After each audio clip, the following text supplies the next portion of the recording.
But among all this, there were the distractors. The distractors are those who, no matter what good that is coming from you, the only thing they can see is negative. Yeah. They hate Islam. They hate every representation of Islam. Right. And so, as beautiful as Chris made the video to inspire, encourage, and show another side of business that people don't regularly see, some people would just rather say terrible things.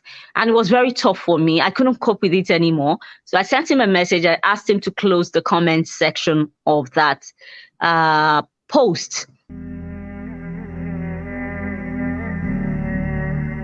Assalamu alaikum wa rahmatullahi wa barakatuh. This is a quick disclaimer. Permissible Paths is a media company dedicated to supporting Muslim entrepreneurs in their journey to success in this life and in the next. We serve as an interviewer platform and as well as bringing news and insights about the current business and financing world to the Muslim community. We aim to bridge the gap between business, finance, industry, and the general Muslim population while providing valuable information and promoting economic awareness. Please note, Permissible Paths does not represent a source of Islamic education, but rather a hub for entrepreneurship and business exposure. We pride ourselves in upholding an exemplary level of Islamic integrity and adherence to the Quran and Sunnah. However, it is important to clarify that the views and lives of the interviewees outside of our platform do not necessarily reflect or receive support from Permissible Paths. Our goal is to inform, inspire, and educate our audience about business and finance topics related to the Muslim community. We encourage our viewers to conduct their own research and consult with qualified professionals for specific advice related to their personal circumstances. Please be aware that the information shared on Permissible Paths is for general informational purposes, for educational informational purposes, and should not be considered financial, legal, or professional advice. We recommend seeking independent advice before making any business or financial decisions. Assalamu alaikum wa rahmatullahi wa barakatuh. Welcome back to another episode of Permissible Paths, where we are talking to Muslim entrepreneurs who are paving permissible paths and seeking wealth from Allah. Today is not another different day. We have on the Sister Sherifah. Assalamu alaikum wa rahmatullahi wa barakatuh. Wa alaykum salam wa rahmatullahi wa barakatuh. How are you doing today, sister? I'm fine, thank you. How are you too? Alhamdulillah, I'm good. Can you actually tell everyone where you're tuning in from? Lagos, Nigeria. Alhamdulillah. Alhamdulillah. So far I've had sisters in UK, a brother in the UK. I've had a sister in Egypt. So now Nigeria. Alhamdulillah. Alhamdulillah. Alhamdulillah. If you can give an introduction to yourself, I think that'd be really good right now. All right. My name is Sherifah Yunus Olokodana. I'm from Nigeria. I'm a mom to 4 daughters and a son, and I also have a foster son from my friend. I am the founder of a business called Sherry's Mama's Delight, where we are the forerunner in creating natural seasonings for cooking. We are also into cakes, delectable cakes, bread, pastries. We also train, business training, cooking training, formulation training, baking training. MashaAllah, alhamdulillah. Alhamdulillah, alhamdulillah. Can you give basically, if you're okay with it, what does a typical month look like for you in terms of revenue? Okay. Well, it depends. So I can only say it in Naira. I can't calculate it in dollars. Okay. That's so okay. In Naira, well, say 2 million. Okay. 1 million, 2 million, depending on which month. Okay. 1 million, 2 million, and sometimes 3 million, like that. Okay. And how long depending have you on the month. Okay. How long have you actually been doing everything? So I started with pastries and cake first, about 15, 16 years ago.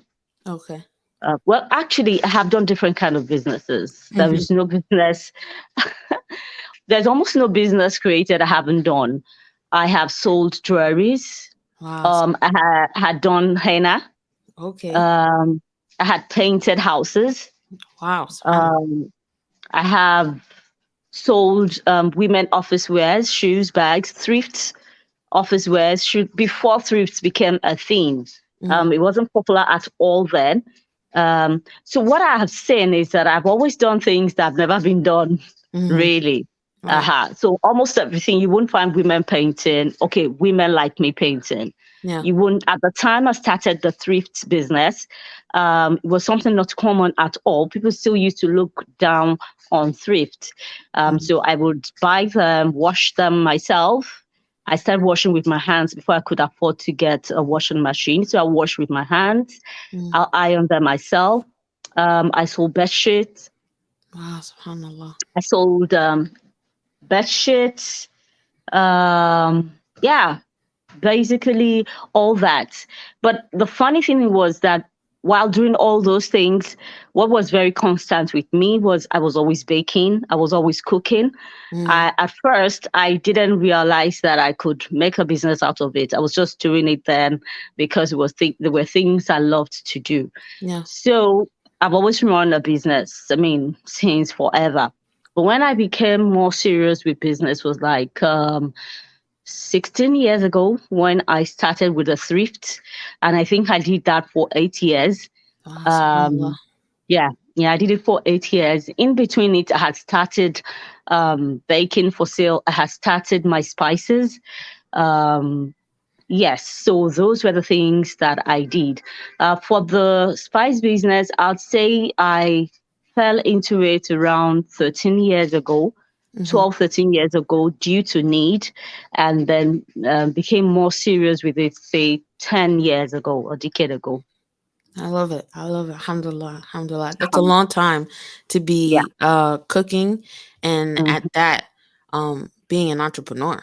So if you can go more into the backstory of you and who is Sister Sherifah, and Mm. especially how that led to the businesses that you currently have now. Okay. Hmm. So if I'll give a backstory, I was a child that didn't really have a home. And what I mean by this was my parents divorced when I was barely 1 year old. Mm, And so I had to live with different family members. I stayed with my grandmother for some time. I stayed with aunts from both father and mother's side. My mom had to work, and the job she got, she was supposed to be a single woman, not with a child.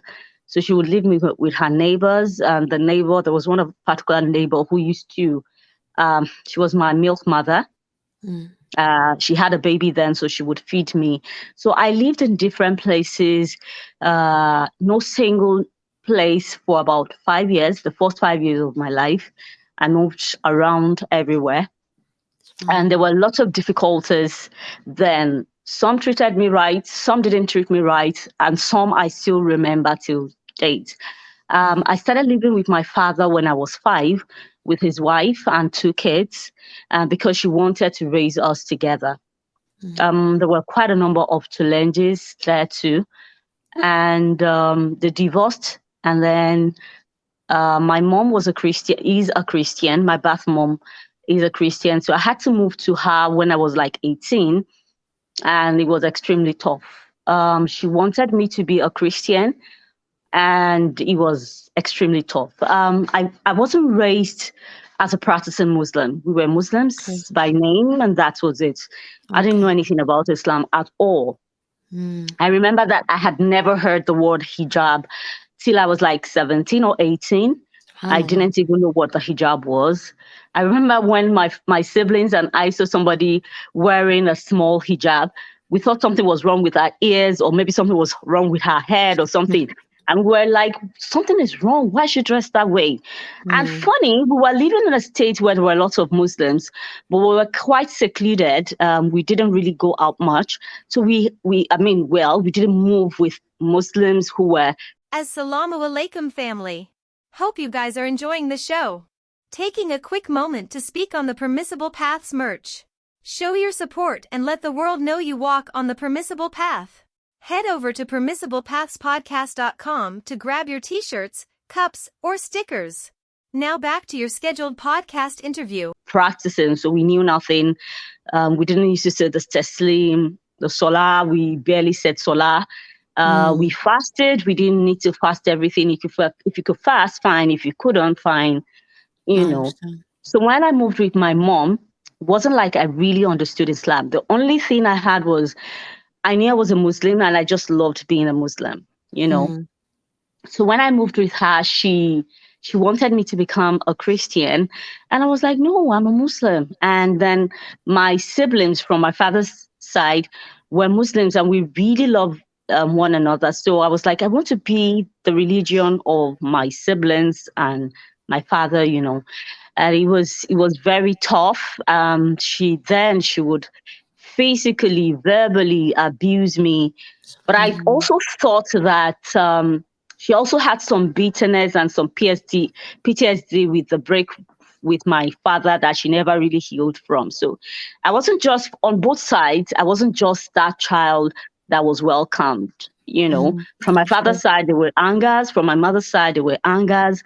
And then at 18, when the abuse from my mom became too much, I had to leave the house. And I was living with I was staying in the university, stay with friends, stay here, stay there. I didn't have a home. I didn't have money, obviously. I Mm. just got handouts from people, and then I was selling everything I could sell. And I got to school. I got into the polytechnic.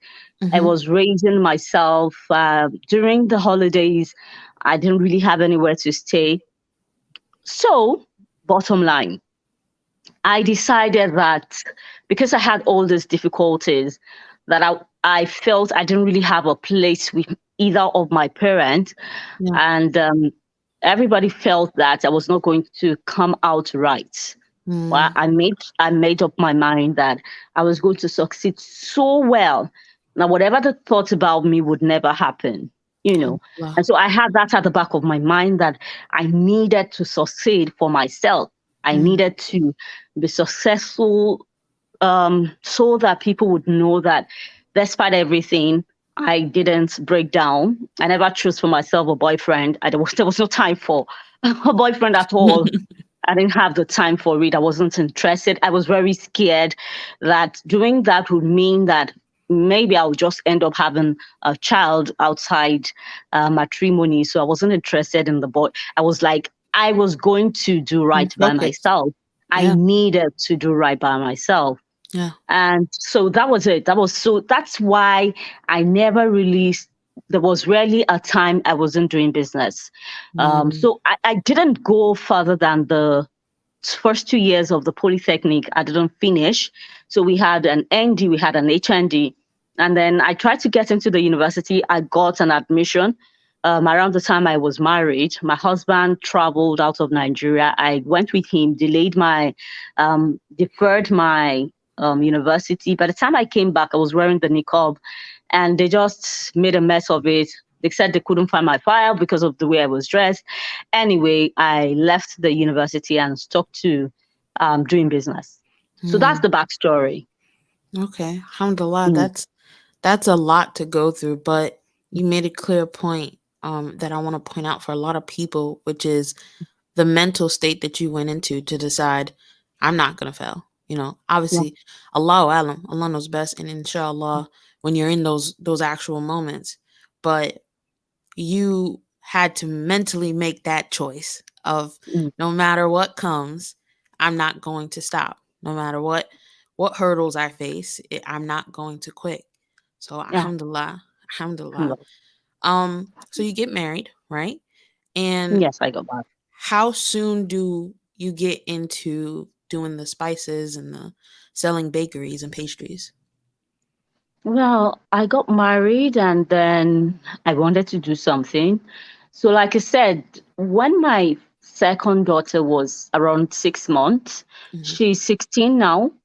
I really needed to make my own money due to a whole lot of things. So Mm-hmm. I started with a thrift business then. Yeah. And then, unfortunately, I was a child that never ate well, not because I wasn't given food, but I just didn't like food. I, Mm-hmm. I found food being too much of a bore was too much hard work. So Picky because eater. of that, extremely picky. I remember that as a young girl, I always pray that when I have children, I don't want to have a child like me because I made things very difficult for my parents. I would find a way never to eat, throw things away, hide my food. And so, unfortunately, because of all this, I had very low immunity. Well, Okay. if you don't eat well, it means so I fell ill extremely too often. So I was always Okay. very lean, never had much weight. And when you're pregnant, there's a lot that happens. Yeah. So because of my very low immunity, maybe one of it, because I was always too low weight, I had serious problems with pregnancies. I always had high risk pregnancies. Okay. Um, so when I had my second child, my first child, maybe I didn't know much about pregnancy, so I didn't realize there was a lot of problems then. Then Mm. when I was pregnant with my second child at 4 months, I started having premature contractions. I was Mm. in and out of the hospital till I had her, but maybe like 8 months. And then the Okay. third child, that was where things went awry. I was in the Mm. hospital when I was 2 months pregnant. I was having the premature contractions again. Subhanallah. I had to go to the hospital, and I didn't come out of the hospital till I had the baby. I was in the hospital for 5 whole months, Wow. and I had the baby at 7 months. Subhanallah. And throughout that 5 months, my life was at a risk. Yeah. There was a particular time I collapsed. My PCV started going down. That's my blood level. Mm. And one day I just collapsed, and they had to do CPRS and a whole lot of things. Then I had to take blood transfusion. And the bottom line they found was that I always had diet induced anemia. Mm. And because of this, the kids I was having to were quite sickly. Yeah. I wasn't eating well during pregnancy. There were a whole lot of issues. And even after pregnancies, I wasn't. So our health wasn't too good. And we were spending a whole lot in the hospital. My kids, when one child falls ill, the next week, the other child is falling ill, and that, and that, and that. And so we were not a healthy family. Understood. We're highly medicated. We're always going to the hospital, always going on antibiotics and, a whole lot of that. It got to a stage that I was just tired. Mm. And I started thinking to myself, how do I make my family safe, healthier? I started looking into what we ate, and I was looking at them, seeing that, there were a lot of problems with what we ate. And I thought, okay, if I remove some of those things and add healthier things, what would happen? Let's see. So my family was the lab rat here, and we went. We started cleaning up our diet, and we were taking more vegetables, herbs. I started reducing the antibiotics we were taking. So when there's a need to take antibiotics, I'd rather do vegetables, fruits, Mm. very high diet. All this while financially we were very poor Yeah. around that time. Yeah. We were very poor. So it was too much on a poor family. So I decided to say, you know what, let me check what we use to season our food. I read about those things, made my research. I'm like, I don't think these things are healthy. Okay, so let Mm. me see, what do I do?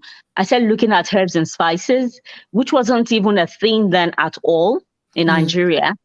And then I was reading about each of those spices. Oh, this thing is amazing, anti-inflammatory, helps with the stomach, helps with this, the skin. And then when I started with that, I decided to do something holistic. I stopped using artificial body products, hair products.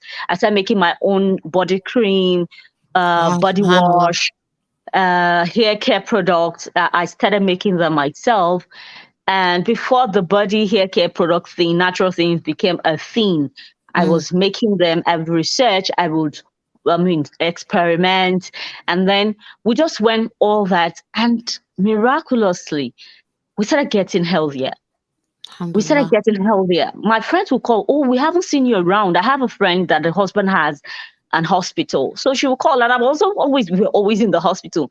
Oh, Yeah. what's happening? I hope you're okay. We haven't been seeing you around because Mm. we're not getting ill. I was even afraid to tell people about it because Right. it was a new thing. And then I saw that the times we were going to the hospital started becoming farther.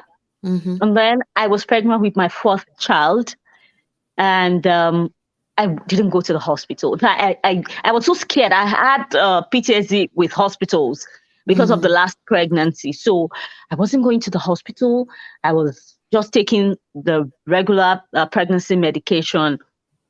Though there was a particular day I was feeling very faint, and Mm-hmm. then I had to go to the hospital. And because my family doctor knows my history with anemia, he just went, "We have to transfuse you." Because the way that my blood would just crash, he was very scared. So yes, I took blood transfusion during that pregnancy, and Yeah. I think it's more about the fear of what could happen. And then that was the only hospital emergency I had.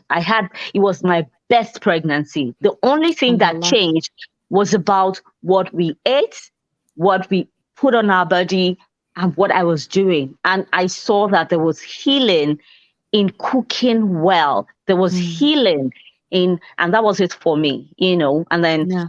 I had to try to tell my world that didn't realize there was any need for us to change our cooking ways. I Mm-hmm. was trying to convince people that we can eat healthy, season healthy, and it was very tough. Well, alhamdulillah, today, more people now understand the value of what they eat, what they put in their food, and we are getting there bit by bit.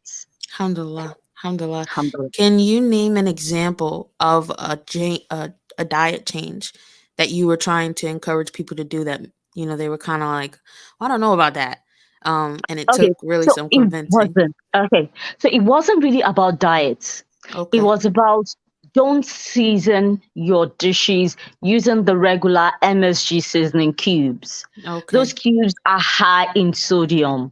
Mm, Those cubes have something called monosodium glutamate that people question a lot. mm, Those things have carcinogenic um, ingredients in them. Yes, I understand that not everybody agree on it, but I'm like, you would not lose anything from seasoning your food with spices and herbs. mm. People did not like that.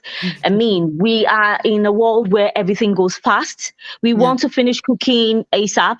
We Mm, want to do everything in less than 5 minutes. And good food is slow cooking. Using spices and herbs makes you have to spend more time cooking. So people were not willing to listen. In fact, they were like, there's nothing wrong with cooking the way I cook. I finish everything fast. I'm okay with it. My food yeah. is delicious. How can you tell us to come and cook with something that will probably not taste nice? So it Yeah. was very difficult convincing people. In fact, I downloaded WhatsApp because I wanted to start teaching people how to cook healthy. Someone Yeah. told me that. So then we were using BB, BlackBerry. That was what we were using at that time. So somebody Hmm. told me there's something called WhatsApp. It has groups. So if you download it, you can make a group where over 100 people can be there and you can speak to them about. So I downloaded the app. I just invited them. Oh, come, let me teach you about cooking. And then Mm, I would tell them about spices. I would make things that would be fun. People were not really into it then. They couldn't believe that the food would be delicious. right. And that led me to creating something I called the Meetup Kitchen. Okay. At the Meetup Kitchen, I would invite you to my home. I didn't have an office then. My house was where I did everything. So Mm, I would invite you to my home. And then from scratch, show them how to make different flavors. And then we'll use those flavors to cook. So that I call it see, perceive, savoir, taste, and something, so that you would see what we're doing, you yeah. would smell it, and then you would savour it, you would taste it. Mm, And that was when people were like, wow, seeing the wow, this is difference. real. Yeah. This can happen. So that was the thing that led people to believe that you can actually cook without the regular MSG seasoning cube, and you can absolutely get delicious meals using spices and herbs. So that was the difficult thing people would find. Even till now, it's not so easy for many people. In Nigeria, we rely very heavily on the MSG seasoning cube. So it's more people are getting aware, but of course we still have a whole lot preferring to season or flavor their meals using the regular MSG seasoning cubes. Alhamdulillah, alhamdulillah. That sounds like a very difficult task to Yeah. deal with. I know even here in America, especially among the Black community, dealing with Mm, a lot of seasonings, too much mm, salt, too much sodium, mhm, mhm, seasonings that aren't good. And mhm. so alhamdulillah, may Allah Alhamdulillah. make your business successful and bless you in it. Ameen, ameen, ameen, So ameen. Jazakallah when you khairan. start, I mean, Waiko, when you start the WhatsApp group, can you tell me actually how you went about, especially because you sell the seasonings now, correct? Mm-hmm. So how does one go about actually starting to sell the seasonings and advertise it? How does that process work for you? Okay, so when I started that group, I hadn't started selling the seasoning. I was still Okay. telling them that you can So actually do cooking this class. thing, you know. So what happened was, at that time I wasn't really thinking about even selling it. I just wanted people to I'm a very passionate person. I Mhm. go into things very deeply. Whatever I do, I will do it till so people know that I don't have a middle course when it comes to what I love. I just go Understood. all into everything. So I was more like, you have to understand that this thing can work. And so while I was doing that, people would ask me, okay, so even if we want to buy those things, how do we get it? So I Mhm. go to Asian stores to get my spices and herbs. And then when I have the meetup kitchen, along the line, I started selling them in whole spices and herbs without mixing them. And Mhm. then I would teach them how to mix. Mhm. So I started creating classes. I started by creating cooking classes where you would pay for it. It was like $1, $2 kind Mhm. of class then. It was very cheap. I think it started with like $2 kind of. And then in that class, I would tell them why they shouldn't use the seasoning cube, the benefit of the spices and herbs. And then I would teach them, I make a whole lot of drama over it. I'll teach them different Nigerian and even intercontinental dishes. Mm. I make it very fun. I would give we'll do competitions. Okay, we'll group yourself. I give you 1 week to cook this. The person who does that will get this. And so yeah, sometimes I'll say, okay, when we have if your group wins, you get to come to my kitchen class for free. Things like that. So Yeah. that was, in fact, it was those classes that started um, giving me the money to do more. Okay. I Okay. remember that I had phone challenges, getting a good phone, and then power was very poor. So it was Mm. those classes that I saved money to buy my generator, my first Mm. generator. It was from Okay. those classes. And then I used the money to buy better quality of phones to take good pictures. So from there, when I mixed, so like I said, I was selling the whole seeds and herbs. And then when I have my meetup kitchen, whatever we produce, the leftover, people were like, oh, please, I don't mind. I can pay for it. Let me buy it. Then after selling spices and herbs in whole forms for a while, one day I realized that people were not buying anymore. Like everything just Mm. went cold. And unfortunately, my best friend or my BFF, she stays in the UAE. And so she would help me buy the spices and herbs and send to Nigeria. And it was Mhm. selling at first. We're doing well. And then suddenly It it just stopped. went cold. People were Ah. not buying. And unfortunately, I just got a very large order. At that time, it was my large order. Now I laugh when I remember those days. What I thought was my large order was just something very small. And I had produced Alhamdulillah. lots of labels. I had gotten nylon to pack my spices, but people were not buying. Then I Hmm. realized that I started thinking, what is the problem? I realized that people were tired of producing the spices themselves. Yeah. I They looked want at done when I for have you. my meetup. Yes, when people come to my meetup kitchen, how they fight over the leftover.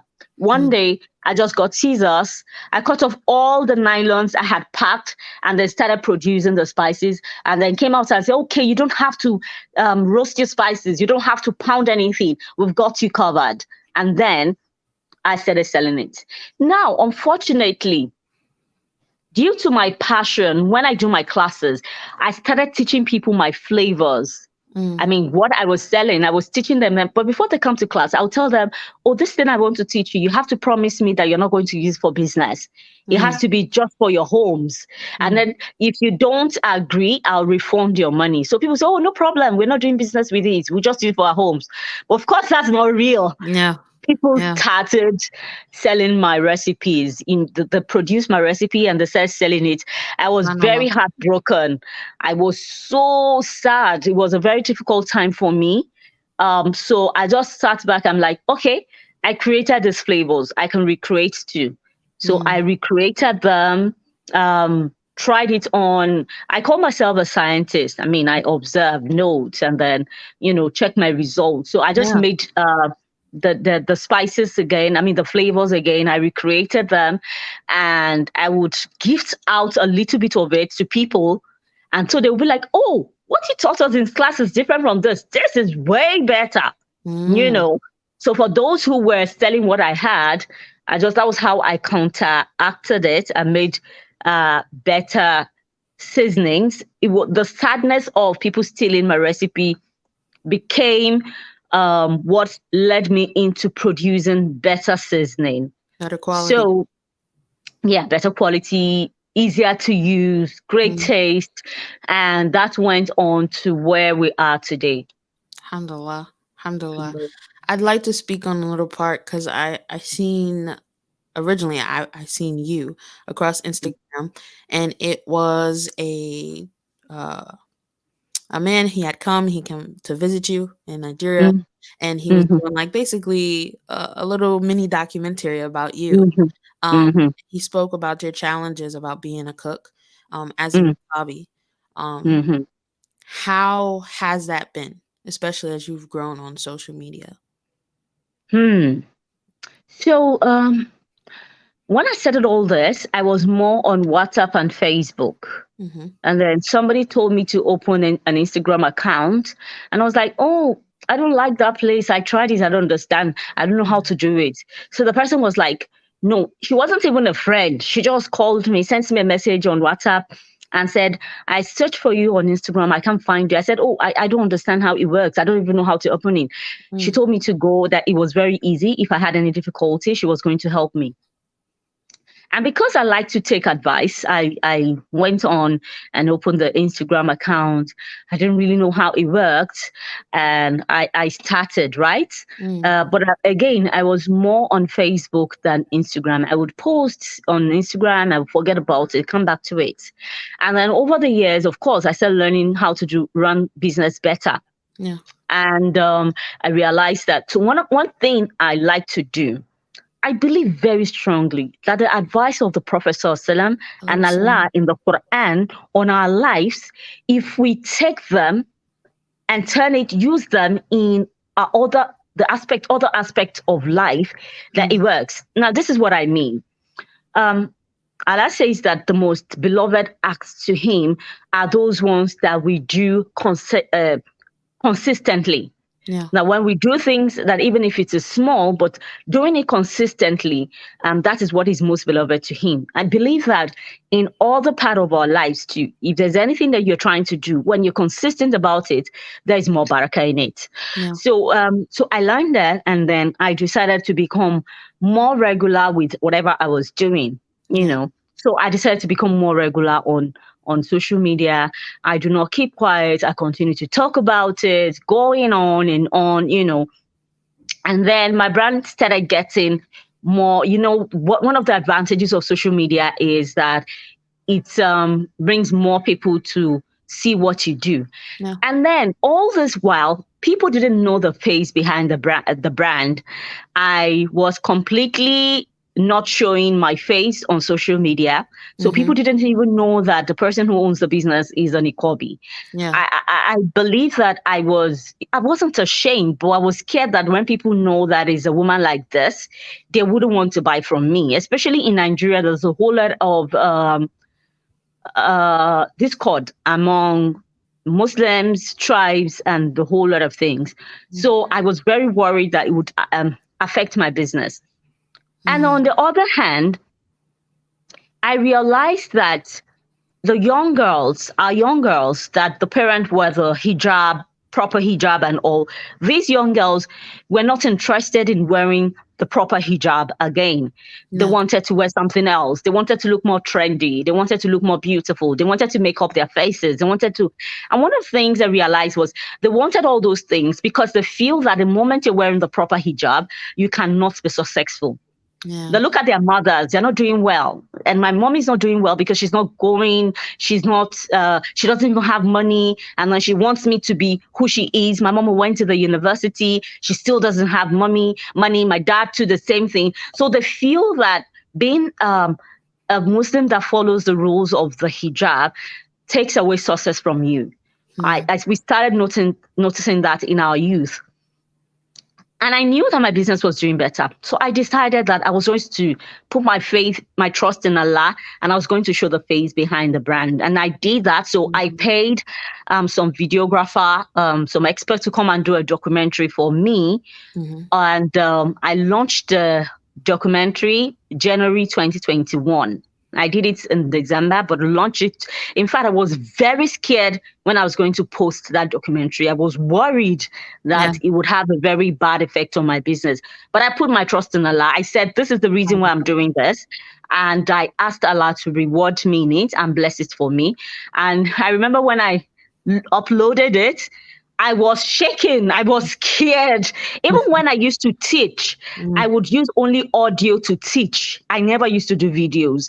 I'll use audio on Facebook, audio on whatever. I never showed a video of who was behind the brand. And so I posted it. I went off Instagram. I went off Facebook. I was scared. I was jilted. Then I came back and I was shocked. People were very accepting. They were like, oh my God, we didn't know that a woman covered this way can work as hard as we've seen you worked. Yeah, it was very positive. It was very positive. I was glad I did it. And the most beautiful thing for me then was that lots of young girls started sending me private messages on Facebook about loving this is how I dress, about wanting to dress like me, about being proud that they were a Muslim, they were Muslims. And so that kept, gearing me up to create more content that would inspire, especially young women. While doing that, I started getting messages from Christians. When I say that I'm doing this so that the young girls can know that dressing this way doesn't stop them from gaining success. So I would get Christians sending me message that, look, you're not inspiring just Muslims. You inspire us, that we can choose to be modest and still get good. We can choose to stay home, raise our children, start a business from home, and it's all good. And that, for me, that was an extra that I didn't even bargain on.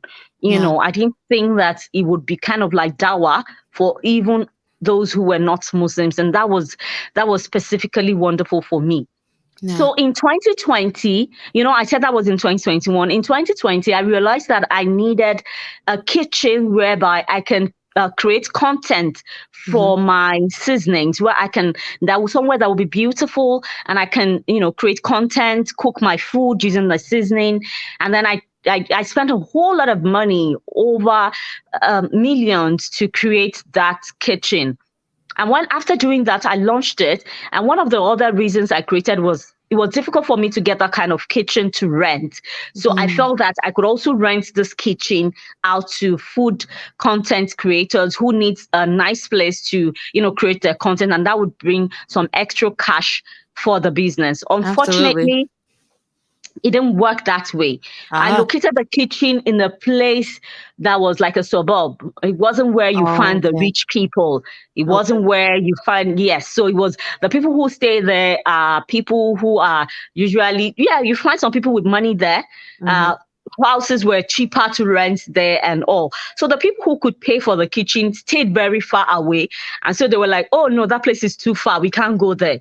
I had a little bit of depression after, spending a whole lot of money on the kitchen and I wasn't making money from it. Right. And all the money I used wasn't all my money. I had to take some loans, some soft loans to build the kitchen, and then I wasn't making money from it. And like I always tell people, I am very stubborn.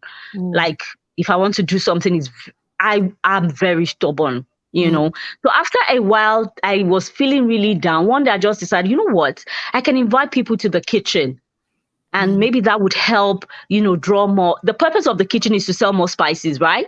Yeah. So I invited somebody to the kitchen and it worked very well. And I was like, okay, I can actually have a show. And I tagged the show Cooking with Sherifah, where I decided to invite influencers and celebrities to my kitchen. And then I would cook for them. They would be honest. I asked them for their honest review. Whatever I cook, they should tell me honestly how it is. And then I show it on my page. And it was fun, So there was this guy that I'd been following for a while. His name is, his IG name is authentic _ traveling. And so I've been following for a while. I always imagined that I could invite him to my kitchen, but I just felt that how would that be possible? So one of my young girls that look up to me, she suggested I sent him an email. She gave me the courage. She was like, why don't you just invite him? You might never say. If he can't make it, the worst you hear is I can't come. And who says he said he can't? He would not even come. So I pitched myself, sent him a mail, pitched myself to him, tell him that I am special, I'm unique. I do something that I have context for him that's different from what he's done. And I think blah, blah, blah, blah. And he was like, oh, he's not coming to Nigeria till 2023 when he comes. I was very surprised when he replied and I was very happy. And then one day he sent me a mail and said, oh, I'm going to be in Nigeria next week. Can you send me your number on WhatsApp and we can fix a date to come? And then he came over to my kitchen. He was amazing. He was very respectful of my religion, very respectful of how I dressed. He had an interview. He asked me really intelligent, beautiful questions. And he told me that he didn't know that women dressed like me could do those things. And he asked me questions that the average American would want to know. And it was a beautiful experience. And then he made that mini documentary that was absolutely amazing because that documentary brought a lot of goodness for my business. Yeah. So he made that and it was wonderful. It was shared it had over 1 million views. It was shared by different pages and all. But among all this, there were the distractors. The distractors are those who, no matter what good that is coming from you, the only thing they can see is negative. Yeah. They hate Islam. They hate every representation of Islam. Right. And so as beautiful as Chris made the video to inspire, encourage, and show another side of business that people don't regularly see, some people would just rather say terrible things. And it was very tough for me. I couldn't cope with it anymore. So I sent him a message. I asked him to close the comment section of that post. And then life went on. Along the line, I got an award, and it's a very prestigious award from the foremost news agency, financial news agency in Nigeria. That's the paper. So I got an award there. And then I moved from that place I talked about. I moved to a more central location. It was our first corporate office. So we moved the business there. So things were looking good. And then, I had a lot of interviews from different part of the world, Yeah. And then the last one that happened was after Reuters put my story on the Trailblazers series, their Trailblazers series, which was very awesome for me. Chris saw it and he was very proud because it was his video that someone from Reuters saw and came for the interview, And so he was happy to see it. Oh, I invited him for the launch of my new office. He came as a friend, and I thought that was a very wonderful thing. You know, it was a great gift. He was there all through. And then when he saw the router's post, he was very happy. So he made another post on his page, and that post was horrible. Like, okay, the post itself was beautiful. However, the comments under the post were the worst I've ever seen. Like the hatred, the bullying. Oh my God, it was terrible. This time around, I decided I was not going to tell him to close the comment section. And I decided to respond to as many of the hateful comments as possible. I wasn't going to take bullying lying down. I wasn't going to. The thing that because of the way I'm dressed, I do not have the power to speak to them or defend myself. I'm a very intelligent woman. Muslim women are very intelligent. Because we are conservative doesn't take less from who we are. Yeah. We are confident women who just prefer to cover our body, not to show ourselves too much, not because we are stupid, but because we are who we are, and we are proud of that fact. But it doesn't mean I can't give a response. So I responded to as many people as possible. I think that was 2 weeks ago. But 2 days ago, it got to the head, I just broke down. Like, I couldn't cope with the hate anymore. It was way too much for me. And all through I think today is Friday, all through Wednesday, I spent it crying. I cried, I was hurt, you know, I felt terrible. It was really bad. And then, like I always say, I'm a very stubborn woman. So I had a show yesterday. I was going to cancel because I felt I wasn't strong enough emotionally and mentally to go ahead. But I decided that, you know what?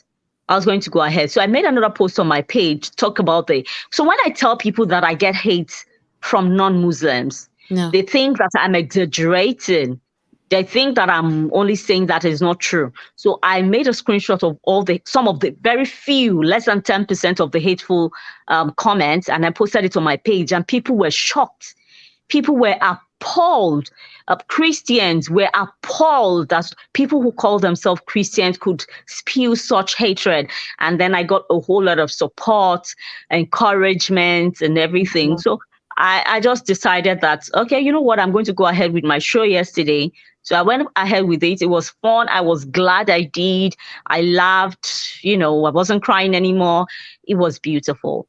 I know as Muslims that will continue to get this. I mean, I've had somebody in 2017, a woman pulled up my niqab in public. SubhanAllah. Yeah, in a public place. She just pulled it up. And, you know, I think what happens, so the thing is, women who wear the niqab have always been in Nigeria for a while. However, they come from a particular part of Nigeria, Ibadan. They are not educated at all. They don't even choose to wear the niqab because they want to. They are forced to wear the niqab by their husbands. So it's usually on their wedding day, they just throw to them the niqab and say from today on, for somebody who doesn't wear the hijab at all, they just throw them the niqab and say from today on, you have to wear the niqab.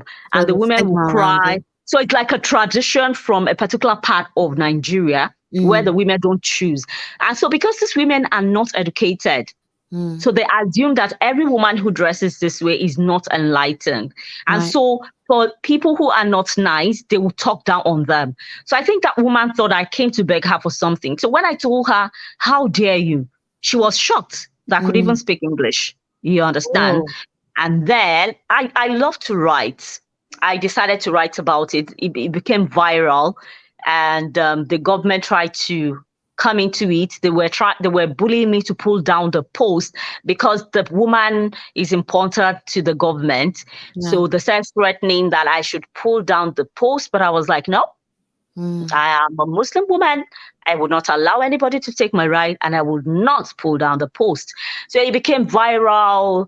I had some really horrible experience out of it. I became very anxious and, you know, but I maintained my stand that I was not going to pull it out. I said the only reason why I'll pull it down, if she comes to the public to make a public apology, Yeah. that she would not treat any woman dressed that way anymore. But she refused to do that. So You I didn't do it didn't do now. anything about it. So yeah, I'm kind of like used to people treating me badly just because I wear the niqab. So sometimes it gets to me. Sometimes I just shake my head and pity them. Mm. Sometimes it gets too much. I'll cry over it, like it got too much the other day.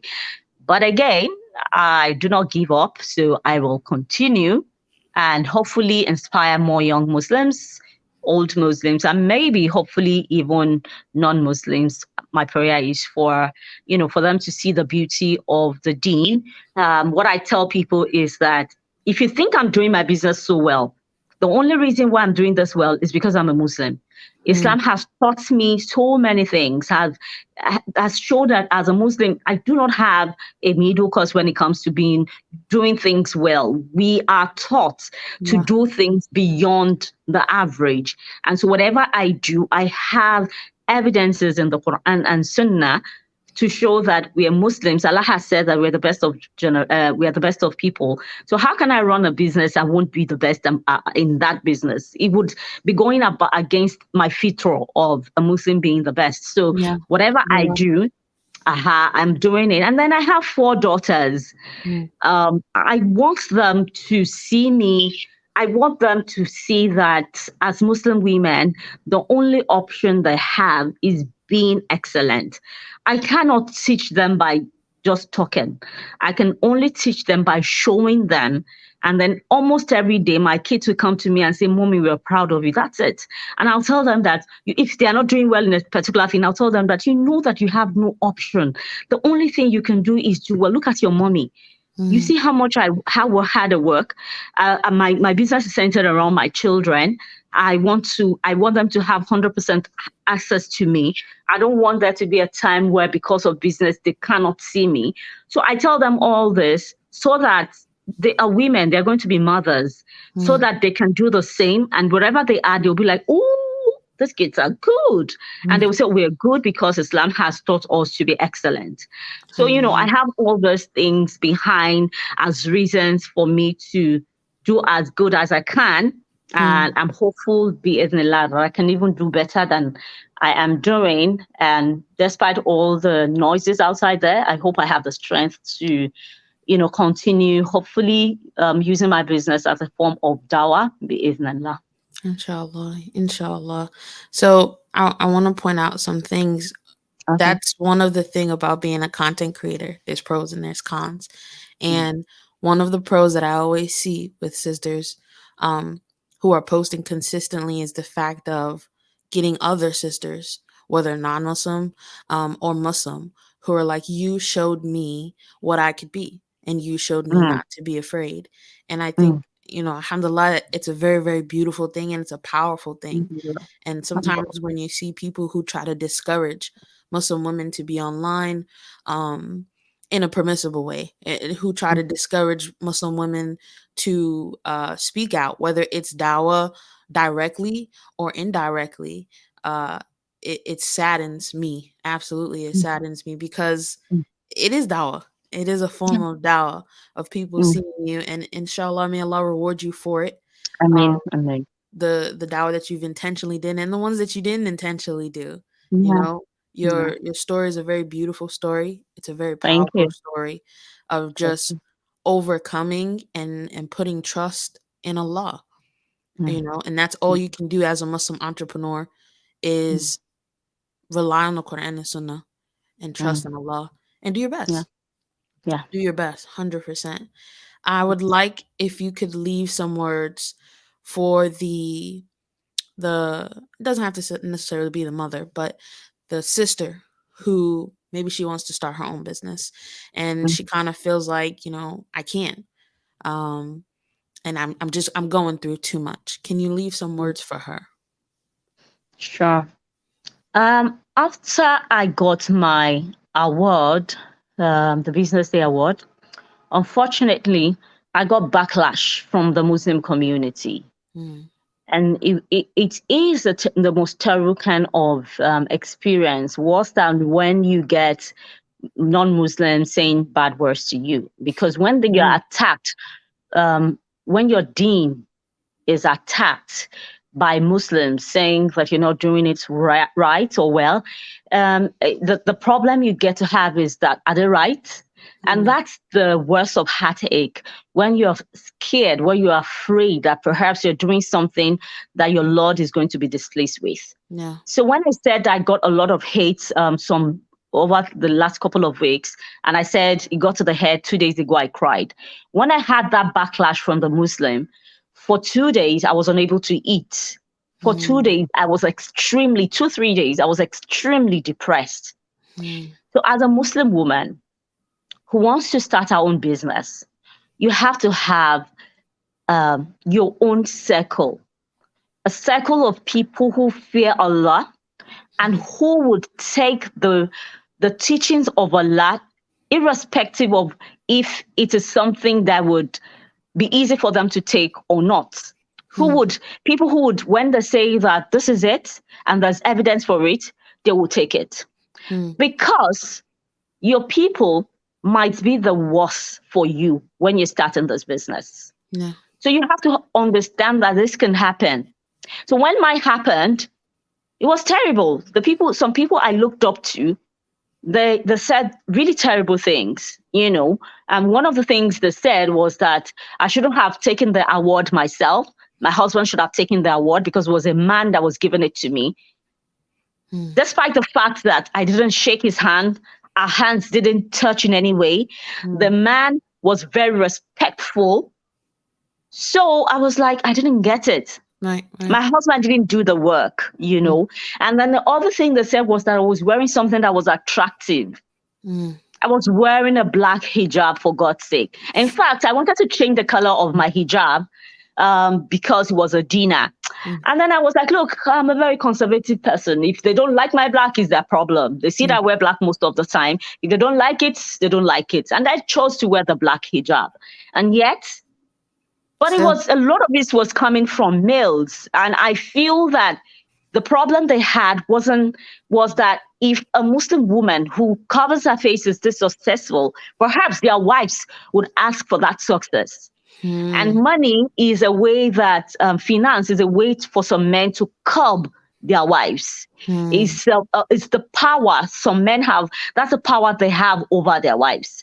Now, I'm not saying that everybody that complains, this is their reason. I really don't know their reason. I feel that, I don't know, maybe they were just scared of that kind of success. They might have been honest in their fear, but they did it very wrong.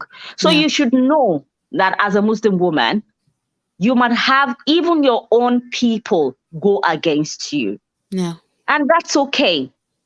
If you have the right set of people around you and they can tell you the truth when it comes to your deen, don't be scared of success. I saw a woman who posted yesterday when she saw the hatred that she's not sure she's ready for this. So maybe she wants to do small. She wants to go small because she doesn't think she has the power to go over this kind of hatred. And I say that if the Prophet ﷺ didn't have the confidence to face his own people, the Islam we have today, we wouldn't have had it. If you are scared of growth, you would never be good.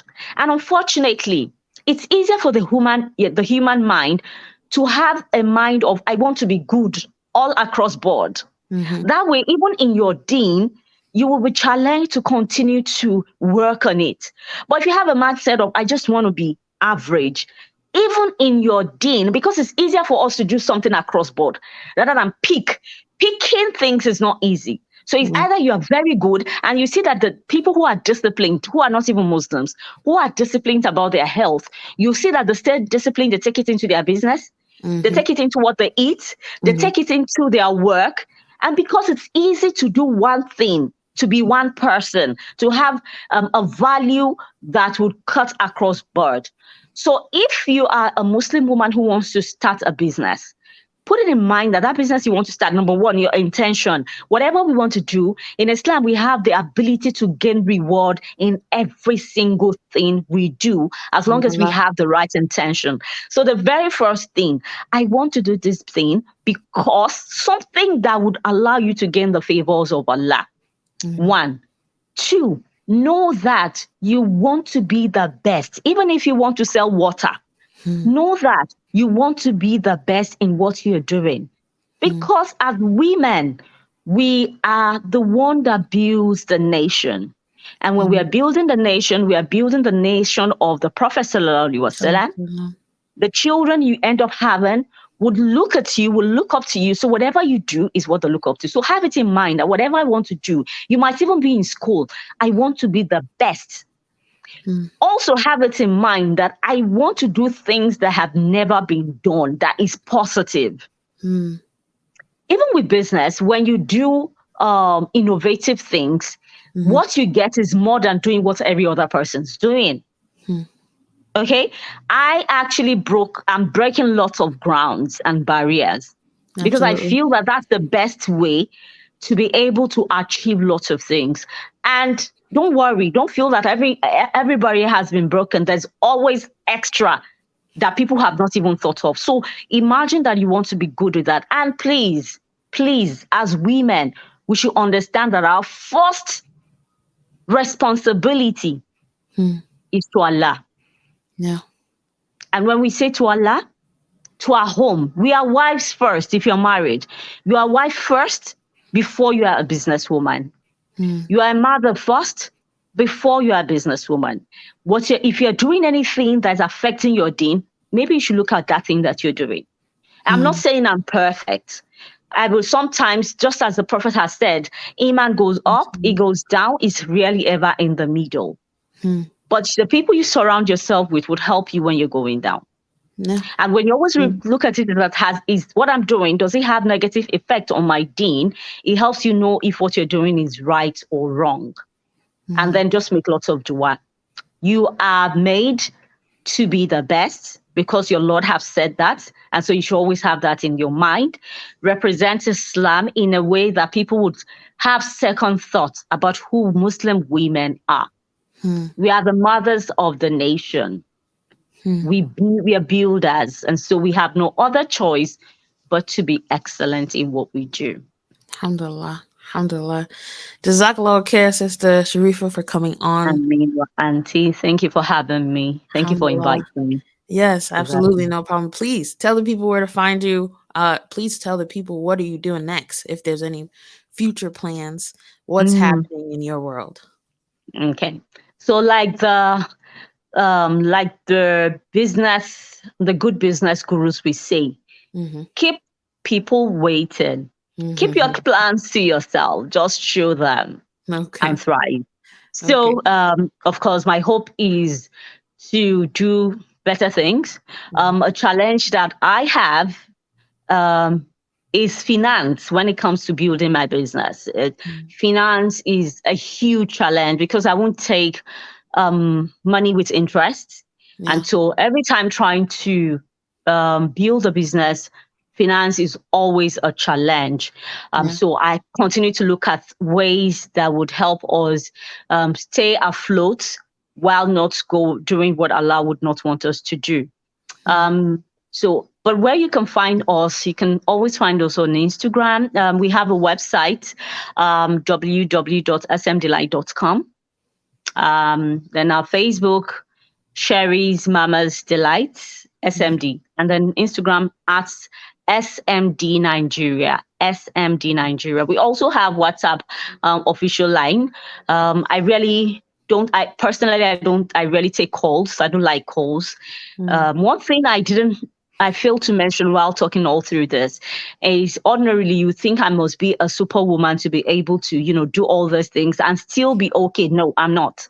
In 2020, I was diagnosed with severe depressive episodes and PTSD.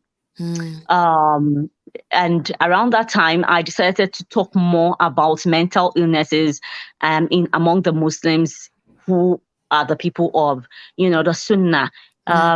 Mental illnesses are not things that people want to talk about. We look at it as a thing of shame. And so it was difficult for me to talk about then. But I decided I wanted people to know that you can be a Muslim woman who wears the hijab, who observes the rules of the deen, yet still have a mental illness. So I am healing from it. I'm still on antidepressants. It's working well for me. You couldn't have gone through the things I have gone through. It will be difficult to not have, one illness, especially mental illness, the other, or it's quite difficult. However, I'm healing from it, and we should know the realities of life. That because we are Muslims and we're worshiping, it doesn't mean that there are not days that things will happen. Depression is not, oh, I'm sad. Depression is when it becomes to affect your life, and you're unable to, live your life in a way that is healthy. Yeah. Because at that time that I was diagnosed, I was weighing 38.4 kg. As a Mm. 40-year-old, 40 plus old woman. That was horrible. Yeah. So, but when I started I took myself to the hospital. In fact, the doctor said they've never met somebody who is as ill as I was at that time coming to the hospital by themselves, SubhanAllah. nobody dragging them. And they asked me that it's very shocking that what has kept me this long, that because of the things I spoke about, that the average person is dead already. And I said, SubhanAllah. well, the only thing that kept me, I would say, is my faith. And by saying my faith, I know the punishment of doing some things that when you're that ill, your mind will continue to tell you that that's the fastest way to get out of your pain. And Mm. because I'm like, gosh, I've had too much pains growing up. Yeah. Why would I now end it up and then going into Jahannam? May Allah protect us from that. Ameen. But at the time I went to the hospital, I was finding it more difficult, to hold on to that faith. I realized that I needed help. Mm. Fortunately for me, I was in a healthy business, which had kept my health to a large extent. But it got to a place that I just started losing weight drastically till I became 38 kg. That was horrible, you know. SubhanAllah. And from finding healing, I started adding weight, and I'm at a perfect weight. And so when people meet me, they're like, "Oh, you're into food business. You're so slim." This slimness is even Alhamdulillah. the best I can ever have ever been.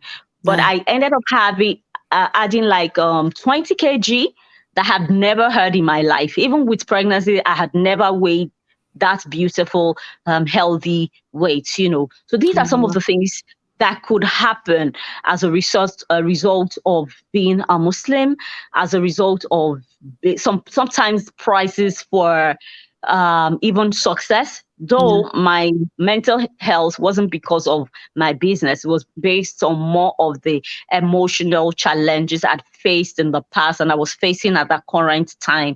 So Right. these are some of the things that as Muslims is another discussion entirely, Yeah. mental health, It is. illnesses, and how we can move around it. So I like to talk about it.